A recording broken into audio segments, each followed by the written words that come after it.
여러분, 그 배터리 방전 증후군이라는 말 들어보셨습니까? LG전자가 미국에 있는 2,000명의 소비자에게 조사를 했대요. 설문조사를 했는데 10명 중에 9명이 배터리 증후군을 앓고 있다라고 이야기합니다. 이 말은 어떤 겁니까?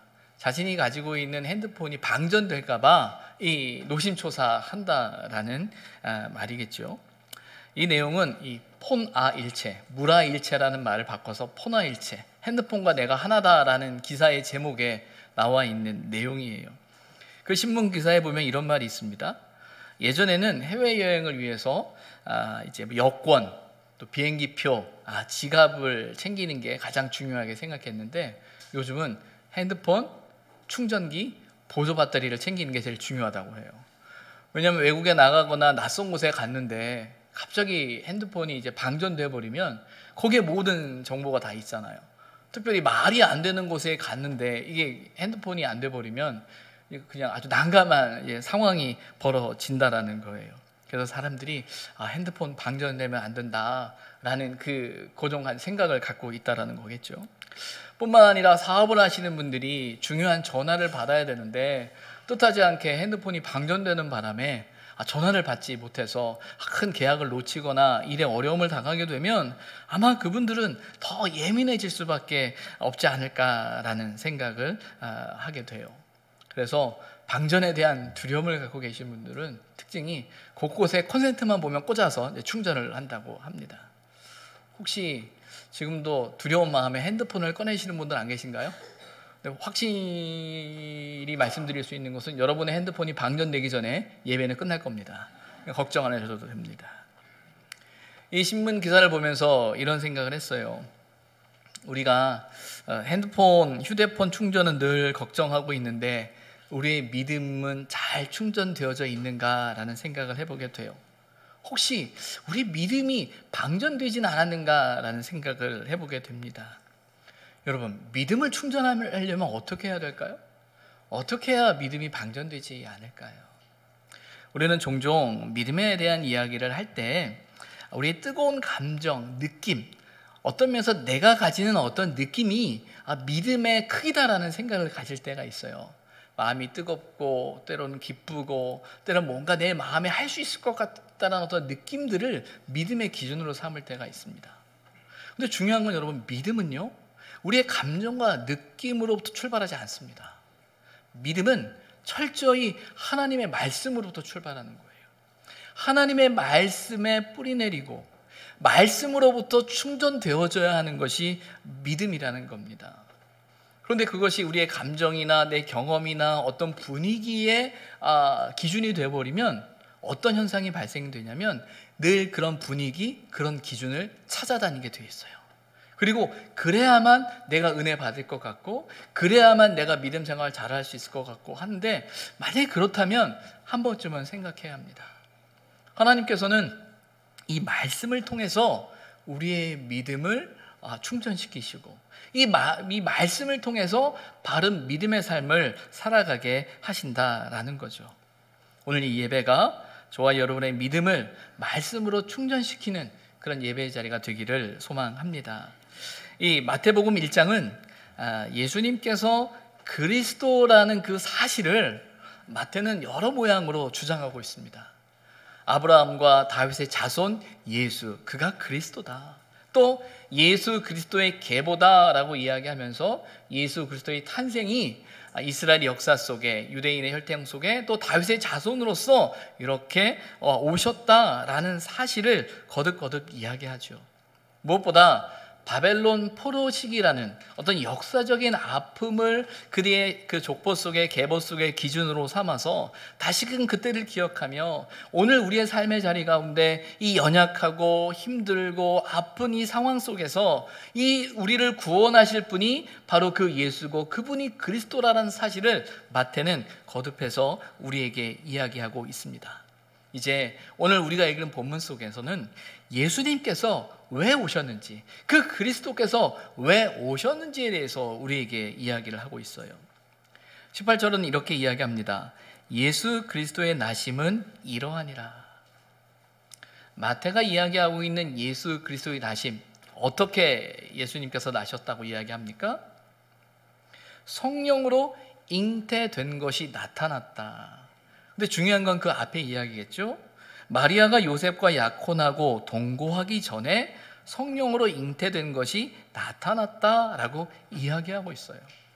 말 그대로 성령을 통해서 예수님이 잉태되었다라는 이야기를 하고 있습니다. 앞서서 마태는 예수님의 오심에 대한 이야기를 하면서 인간의 역사 속에서, 가족사 속에서, 이 족보 속에서 예수님의 오심을 이야기하거든요. 어떤 면에서 우리가 살아가고 있는 인생의 연장선 속에 하나님의 오심에 대한 이야기를 하고 있는 거예요. 그런데 갑자기 오늘 본문에는 성령으로 잉태되었다라고 이 말을 던지는 순간, 사실은 이 이야기를 하고 있는 마태뿐만 아니라 이 말을 듣는 유대인들에게 있어서도 어떤 면에서는 고민이었을 거예요. 쉽지 않은 모습이죠. 내용이죠. 어떤 면에서는 갑작스러운 논리적인 비약처럼 보일 수가 있어요. 우리와 똑같은 계보와 가정 속에서 예수님이 나셨다, 마리아를 통해서 예수가 나셨다라고 설명하고 있는데 갑자기 성령으로 잉태되었다라는 거죠. 사실 저와 여러분도 마찬가지일 겁니다. 우리가 예배를 드리면서 사도신경으로 예수님이 동정녀 탄생하셨다는 사실을 믿음으로 고백하지만 이 사실을 우리가 누군가에게 설명하게 되거나 누군가에게 이야기한다고 할 때 참 말하기 어려운, 참 설명하기 어려운 것이 사실이에요. 또 한편으로 이런 생각도 들죠. 어떻게든 이것을 잘 설명해야만 할 것 같은 부담이 드는 게 솔직한 마음입니다. 그런데 결론을 말씀드리자면 이 일은 설명하거나 이해될 수 없는 부분입니다. 왜냐하면 설명과 이해가 믿음의 본질이 아니기 때문이죠. 우리 믿음이라는 것은 이해와 설명을 근거로 하지 않습니다.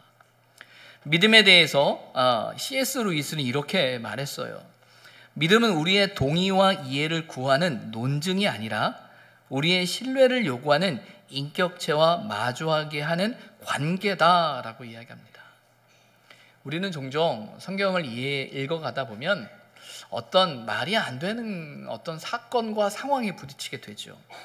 그러면서 그 부분에 대해서 동의하려 하거나 때로는 이해하려고 하고 때로는 설명해야 될 것 같은, 그리고 어떤 논리적으로 그것을 증명해내야 믿을 수 있겠다라는 생각을 우리는 종종 갖습니다.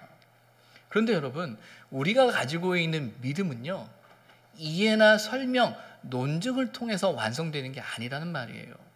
이 C.S. 루이스의 말은 이거죠. 결국은 신뢰를 요구하는 인격체와 마주하게 하는 관계라는 거예요. 논증이 아니라 관계라는 거죠. 여러분, 우리가 창세기의 말씀 속에서 하나님께서 아브라함에게 언약의 말씀을 주셨고 또 그의 인생 속에 하나님의 일하심을 우리는 보아왔습니다. 하나님께서 아브라함에게 당신을 보여주고 계시는, 당신을 알려주고 계시는 그 상황을 이렇게 보게 되면요, 하나님이 말씀하시고 언약하셨을 뿐만 아니라 그 일을 하나님께서 이루어 가시죠. 그리고 그 관계 속에서 아브라함은 하나님이라는 그 분을 알아가게 됩니다. 그리고 그분과의 관계 속에서 그의 인생 속에 역사하셨던 그 하나님이 그의 삶 속에 경험되어질 때 그 하나님을 믿게 되죠. 그래서 그 믿음의 모습은 어떻게 나타났죠? 그의 아들 이삭을 하나님 앞에 제물로 드리는 모습이 성경에 나옵니다. 여러분, 아버지가 아들을 제물로 드리는 일이 이해될 수 있는 일이에요? 동의할 수 있는 일입니까?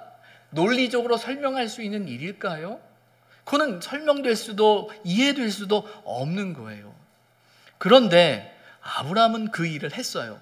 왜? 아브라함이 미쳐서요? 아니죠. 그의 삶 속에 그 하나님 아버지에 대한 믿음이 생긴 거예요. 그 믿음은 어떻게 생겼습니까? 믿어라고 해서 생긴 게 아니고요, 그의 삶 속에 역사하셨던 하나님을 그가 경험하고 하나님과의 깊은 관계 속에서 그분을 신뢰하게 되는 거예요. 그 하나님을 신뢰하기 때문에 그분이 하시는 그 일에 대해서 믿는 거예요. 중요한 건 그 일이 어떻게 이루어지는가, 그 일이 어떤 논리적인 순서와 어떤 방식과 어떻게 되어지느냐가 우리의 숙제가 아니고요, 우리가 하는 것은 그분에 대한 신뢰라는 거죠. 하나님에 대한 신뢰, 이게 믿음이에요. 그래서 하나님은, 하나님과 우리에서의 믿음은 그 관계 속에서 서로를 향한 그 인격적인 관계와 신뢰라는 그 사실을 우리는 알아야 하는 거예요. 성령으로 잉태되었다라는 이 말은요, 태초에 하나님이 천지를 창조하셨다라는 말처럼 신앙을 가진 저와 여러분에게 있어서는 너무나 중요한 명제고 선언입니다. 여러분, 태초에 하나님이 천지를 창조하셨음을 믿으십니까? 하나님께서 이 하늘과 땅을 만드셨음을 믿으십니까? 어떻게요? 설명할 수 있나요? 없어요. 그러나 어떻게 믿습니까? 하나님께서 우리의 삶 속에 역사하시는 삶의 상황 속에서 그분의 일하심에 대한 신뢰예요. 말 그대로 하나님이시면 하실 수 있어 라는 것이 저와 여러분의 신앙의 고백이라는 거죠. 천지를 어떻게 만드셨는지 이해하는 것이 아니라 하나님이 하셨다라는 것, 하나님이 하신다라는 그 믿음이 저와 여러분이 가지고 있는 그 믿음이어야 한다라는 거예요. 그리고 그 믿음이 우리에게 있을 때 그리스도이신 예수님의 오심, 그 오심이 하나님의 일임을 고백할 때 성령으로 잉태되었다라는 그 말씀 앞에서 하나님께서 그 일을 하셨음을 저와 여러분은 고백할 수 있는 거죠. 마태는 그 하나님을 믿습니다. 그리고 그 하나님을 선언하고 있어요. 하나님께서 성령으로 예수님을 잉태하게 하셨다라는 사실을 믿습니다. 그 말씀 속엔 하나님의 놀라운 역사와 앞으로 행하실 하나님의 놀라운 구원의 계획에 대한 기대와 소망이 우리에게 생기는 거죠. 태초에 하나님이 천지를 창조하셨다라는 그 명제와 그 믿음의 고백 앞에서 우리 피조물 된 우리가, 우리 인생의 주인이 하나님이시고 하나님께서 저와 여러분의 삶을 창조해 가시고 이끌어 가신다는 그 믿음의 고백처럼 성령으로 잉태되어졌다는 그 사실 앞에서 하나님의 놀라운 구원의 역사에 대한 기대가 우리에게 생기는 거죠. 그래서 마태는 성령으로 잉태됨에 대한 설명이 아닌 예수님께서 왜 그리스도로 오셨는가에 대해서 오늘 성경은 우리에게 이야기하고 있는 것입니다. 21절부터 23절까지의 말씀을 보게 되면 그리스도 예수의 오심의 의미, 왜 오셨는가에 대한 것을 설명하죠.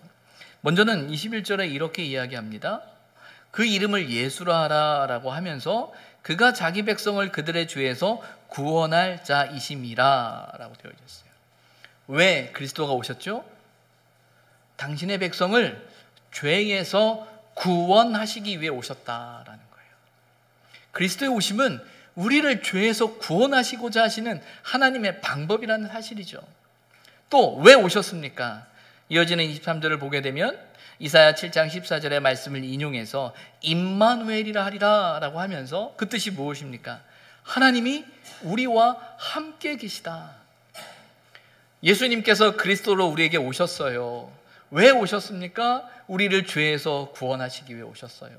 또 그분이 왜 오셨습니까? 그분이 하나님으로서 우리와 함께 계시겠다라는 당신의 뜻을 그리스도를 통해서 우리에게 나타내고 있는 거죠. 이제 복음서의 말씀, 이 마태복음의 말씀은 바로 그 이야기가 가장 중요한 주제예요. 하나님께서 어떻게 우리를 죄에서 구원하셨는가? 그분이 어떤 일을 하셨는가? 그리고 하나님이 우리와 함께 계시다라는 임마누엘 되신 하나님이 우리의 삶 속에서 어떻게 역사하시고 말씀하셨는가? 그 뜻이 무엇인가? 함께 하심의 의미가 무엇인가를 우리는 말씀을 통해서 이제 알아가는 거예요. 그런데 여러분, 그리스도의 오심에 대한 이야기를 하면서 성경에 이 모든 일을 가리켜서 뭐라고 이야기하냐면 주께서 선지자로 하신 말씀을 이루려 하심이다 라고 되어져 있어요. 이 일이, 그리스도의 오심이 그리스도께서 자기가 뭔가 하고 싶어서 오셨다는 그것이 아니라 이 모든 되어지는 일들은 하나님의 말씀이 선지자들을 통해서 이미 하신 그 하나님의 말씀들이 이루어지기 위해서 오셨다라는 거예요.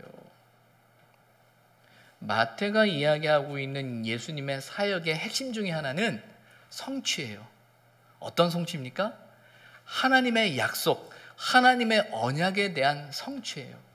하나님이 우리에게 약속하셨는데, 하나님께서 우리에게 말씀하셨는데, 그 약속이, 그 말씀이 거짓말이 아니라 반드시 이루신다라는 하나님의 뜻을 예수 그리스도를 통해서 보여주신다, 성취하셨다라는 거예요. 그래서 마태복음을 읽어가다 보면 구약의 말씀에 대한 인용이 많이 있죠.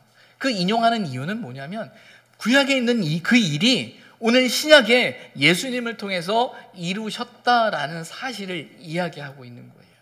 그래서 예수님의 사역은요, 철저히 하나님을 향한 믿음과 하나님을 향한 순종과 하나님의 뜻을 이루고자 하는 그의 헌신, 그의 복종이라는 사실을, 그의 순종이라는 사실을 우리는 말씀을 통해서 확인하게 됩니다. 어떻게까지 순종하셨습니까? 죽기까지 순종하셨어요. 이것은 하나님의 뜻, 하나님의 말씀, 당신의 백성을 결코 버리지 아니하시고 포기하지 아니하시는, 죄에서 구원하기를 원하시는 하나님 아버지의 뜻을 이루기 위한 철저한 순종이었음을 우리는 말씀을 통해서 알게 되죠. 그리스도의 오심이 하나님의 말씀을 이루기 위한 것이다라는 거예요. 그런데 오늘 본문을 보게 되면 마태는 그 하나님의 말씀이 이루어지는 그 현장에 한 사람을 등장시켜요. 그가 누구죠? 요셉이라는 사람입니다. 요셉이라는 사람이에요. 하나님의 말씀을 이루어가고 하나님의 약속이 이루어지는 그 일은 철저히 하나님의 영역이에요. 그런데 그 영역에 한 사람을 두고 그를 통해서 하나님의 말씀의 성취의 도구로 이루어 가신다라는 거예요. 이런 거죠. 하나님이 당신의 뜻대로, 당신의 방법대로, 당신의 능력대로 모든 일을 다 하실 수 있어요. 그런 전지전능하신 분이에요. 그런데 당신이 그 일을 이루어 가심에 있어서 당신의 사람들을 통해서 그 일을 하신다라는 거예요. 하나님의 사람을 세워서 그가 하나님의 말씀의 도구로, 말씀의 사람으로, 말씀을 성취할 수 있는 사람으로 그를 세워가시고 그 일을 통해 그 일을 행하신다라는 거죠. 여러분, 예수님께서 성령으로 잉태되었다라는 그 말이 마태에게는 그의 신앙의 고백으로 쉽게 할 수 있는 고백일지 모릅니다. 그러나 성령으로 잉태되어졌다라는 그 일은 요셉에게서는 실제적인 문제예요. 그냥 믿고 넘어갈 수 있는 일이 아니라 요셉이란 사람은 그가 감당해야 할 실제적인 문제 앞에 부딪히게 된 거죠. 왜 그렇죠? 정혼을 했어요. 정혼은 결혼을 약속한 거죠. 물론 우리가 요즘 생각하는 약혼이라는 의미보다 더 강한 게 정혼의 개념이에요. 이 정혼이 되었다, 성경에서 말하는 정혼이 됐다라는 것은 남편과 남편으로서 아내에 대한 권리를 갖게 된다라는 개념이에요. 좋은 의미에서. 그만큼 정혼이 갖는 법적인 의미가 있는데, 정혼을 했으나 아직 결혼하지 않은 상황에서 그 여인이 아이를 가졌다라는 거예요. 이 사실을 우리가 어떻게 받아들일 수 있습니까? 이 사실을 보면서 우리는 어떤 생각을 할 수 있습니까? 이 상황을 보면서 쉽게 넘어갈 수 있을까요? 본문 이어지는 19절에 보면 이런 표현이 나오죠. 그의 남편 요셉은 의로운 사람이다 라고 되어져 있어요.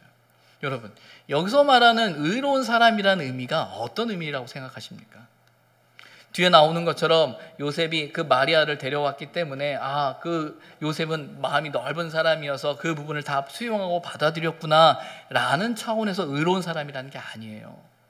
의로운 사람이라는 것은 누구보다도 율법에 대해서, 하나님의 말씀에 대해서 철저히 아는 사람이기 때문에 어떻게 해야 하는 것이 맞는지 아는 사람이에요. 그것은 신명기 22장 23절부터 24절에 어떤 말씀이 있냐면, 이 다른 남자와 동침해서 했을 때 둘 다 돌로 쳐 죽이라고 되어지는 게 율법이에요. 이런 상황에 대한 율법의 기준은 돌에 맞아 죽어야 된다는 사실이죠. 요셉은 그 사실을 아는 사람이었다라는 거예요.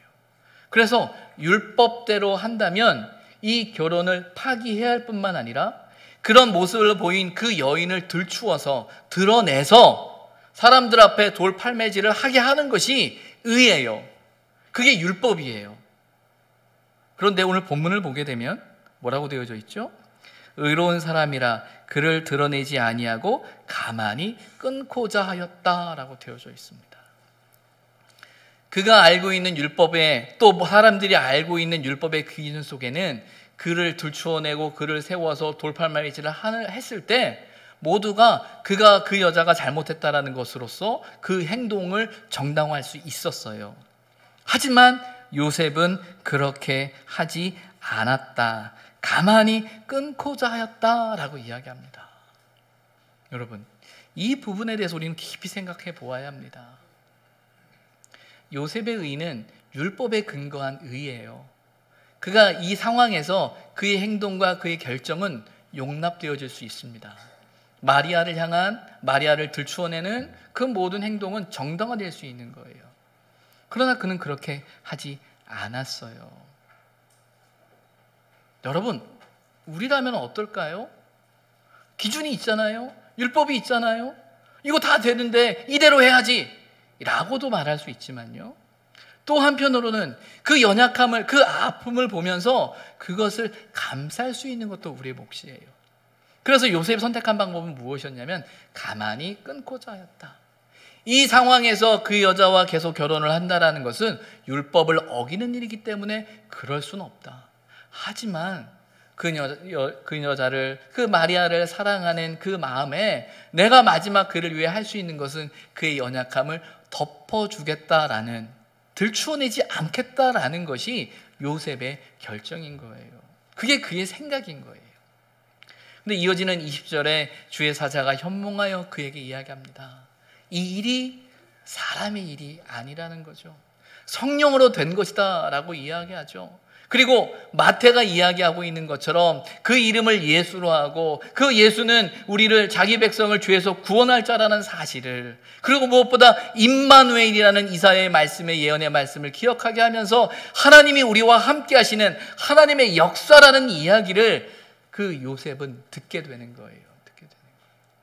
그리고 그 말씀을 들었을 때 이어지는 24절과 25절에는 어떻게 나옵니까?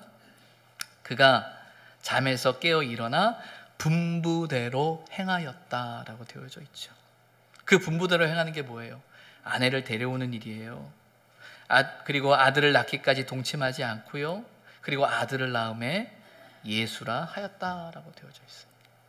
여러분, 24절과 25절의 말씀에서 요셉의 행동이 아주 짧게 나오잖아요. 근데 여러분, 이 시간이 그렇게 짧았을까요? 이 과정이 쉬웠을까요? 그 시간을 보내는 요셉의 마음속에서 그 마음이 쉬웠을까요? 인간적으로는 정말 이 일이 하나님의 일이야? 이게 정말 하나님이 하신 거야? 라는 의심이 들 수 있지 않겠습니까? 그런 의심과 그런 생각에 사로잡힐 수도 있는 게 우리의 감정이고 우리의 생각이에요.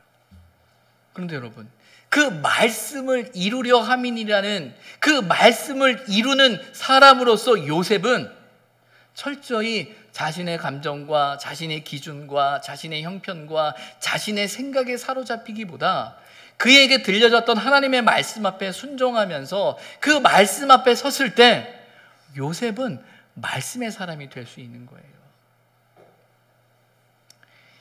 예수님의 탄생에 대한 이야기에 대해서 똑같은 이야기가 누가복음에도 나와요. 누가를 통해서 예수님의 탄생이 언급되어지는데, 마태복음에는 요셉이 주인공이라면 누가복음에는 마리아가 주인공입니다. 그래서 마리아에게도 가브리엘 천사가 나타나서 성령으로 잉태된 것에 대한 이야기를 해요. 그때 마리아의 고백이 뭐냐면 누가복음 1장 38절에 이렇게 이야기를 합니다. 내가 주의 종이오니 주의 뜻대로, 말씀대로 내게 이루어지이다. 내가 주님의 여종이오니 주님의 말씀대로 내게 이루어지길 소망합니다 라고 고백하고 있는 거예요. 마리아도 하나님의 말씀 앞에 섰다라는 거죠. 요셉도 마리아도 하나님의 말씀 앞에 섰을 때, 그 말씀을 따라 행했을 때 그는 말씀의 사람으로 쓰임받게 되는 것이고, 그를 통해서 하나님의 말씀의 역사가 나타나는 겁니다. 혹 이 말씀을 들으면서, 이 내용을 보면서 요셉이 그렇게 함으로 말씀의 사람이 되고 말씀의 도구가 됐다면, 그러면은 가룟 유다도 말씀의 도구인가? 그도 말씀의 사람인가? 라는 질문을 하실지 모르겠어요. 왜냐하면 예수님께서 십자가에 달려 죽이시는 그 사건 속에서 가룟 유다의 손에 팔려서 이제 끌려가게 되잖아요. 앞으로 한참 있다가 해야 될 이야기인데 먼저 나오는 건지도 모르겠어요. 그 이야기를 보면서 그럼 그도 말씀의 사람이네? 그를 통해서 하나님의 일이 일어났네? 라고 생각할 수 있을까요? 오늘 본문에 나오는 요셉과 마리아, 그리고 그 가룟 유다와의 결정적인 차이가 뭡니까? 가룟 유다는 철저히 자기 생각과 자기 기준으로 판단한 거예요. 자기가 생각하는 메시아, 자기가 생각하는 예수, 자기가 생각하는 지도자가 있었어요. 그 기준으로 생각했을 때 아니라고 생각했기 때문에 그 일을 행한 겁니다. 그럼 오늘 본문에 나오는 요셉은 어떻습니까? 그의 기준인가요? 그의 기준으로는 율법대로 조용히 끊고자 하는 게 그의 몫이고 그의 판단이에요. 그러나 그의 행동은 하나님의 말씀을 들었을 때, 하나님의 말씀을 깨달았을 때 자신의 생각, 자신의 감정, 자신의 형편, 자신의 해석, 자신의 관계가 문제가 아니라 철저히 하나님의 말씀 앞에 그 몫을 감당한 거예요. 말씀대로 살아가는 일 쉽지 않습니다. 정말 실제적인 문제 앞에 부딪히는 게 말씀대로 살아가는 삶의 자리일지 모르겠어요. 그런데 여러분, 그 말씀이 하나님의 말씀인 줄 믿고 말씀대로 살아낼 때, 그 말씀을 통해 하나님의 말씀이, 하나님의 뜻이, 하나님의 역사가 저와 여러분의 삶의 자리에 나타납니다. 하나님께서는 저와 여러분의 각자의 삶 속에 하나님의 말씀을 주신다고 저는 믿습니다. 여러분에게 들려지는, 우리에게 들려지는 그 하나님의 말씀을 우리는 듣습니다. 그리고 하나님은 우리가 그 말씀대로 살아내므로 하나님이 이루기 원하시는 그 삶의 자리로 저와 여러분을 이끄시길 원하십니다. 때로는 우리는 이렇게 생각하죠. 하나님, 전 못해요. 아니요, 안 해요 라고 말할 수도 있어요. 맞아요, 안 할 수도 있어요. 못할 수도 있어요. 그러나 여러분, 분명한 건 하나님의 뜻은 반드시 이루어집니다. 내가 못하면 다른 사람을 통해서도 하실 겁니다. 중요한 건 우리가 하나님의 그 말씀의 자리에 말씀의 사람으로, 말씀의 도구로 쓰여지는 그 은혜가 얼마나 크다라는 사실을 우리가 놓치지 않았으면 좋겠어요. 우리의 게으름 때문에, 우리의 마음의 감정 때문에, 내 형편 때문에, 내 처지 때문에 그 말씀대로 살아내지 못함으로 빚어지는 그 삶의 몫에 대해서 우리가 깊이 고민해야 되는 거예요. 말씀대로 살아가다 넘어지고 쓰러지는 아픔의 상황에서 당하는 고통과, 말씀대로 살아내지 못함으로 말미암아 말씀의 도구로 하나님의 말씀을 이루는 사람으로 살아내지 못함으로 빚어지는 삶의 문제는 완전히 다른 거예요. 어떤 면에서 힘들고 아플 수 있는 똑같은 것이라 할지라도 하나님은 그 고통을 통해서 하나님의 뜻을 이루어 가심을 우리는 믿어야 하는 거예요. 하나님께서 저와 여러분에게 오늘 우리가 살아가는 삶의 자리 속에서 어떤 일을, 어떤 말씀을 하고 계십니까? 우리가 그 말씀을 붙들고 견뎌야 할, 감당해야 할 그 말씀이 무엇입니까? 쉽지 않으실 겁니다. 그러나 여러분, 하나님을 믿으신다면, 하나님이 살아계심을 믿으신다면, 오늘도 하나님께서 저와 여러분의 삶을 붙드심을 믿으신다면, 우리의 감정이나 우리의 생각이나 우리의 판단이 아니라 하나님의 말씀 앞에서 두렵고 떨림으로 서십시오. 두렵고 떨림으로 설 때 우리의 능력이 아니라 우리의 약함을 통해 하나님의 역사가 나타납니다. 우리의 방법으로, 우리의 생각으로 못 고칩니다. 하나님이 하셔야 됩니다. 그러기에 하나님의 말씀 앞에 겸손히 순종함으로 나아갈 때 저와 여러분의 삶을 통하여 말씀의 사람으로 세워지는 그 은혜를 누리시기 바랍니다. 기도하겠습니다.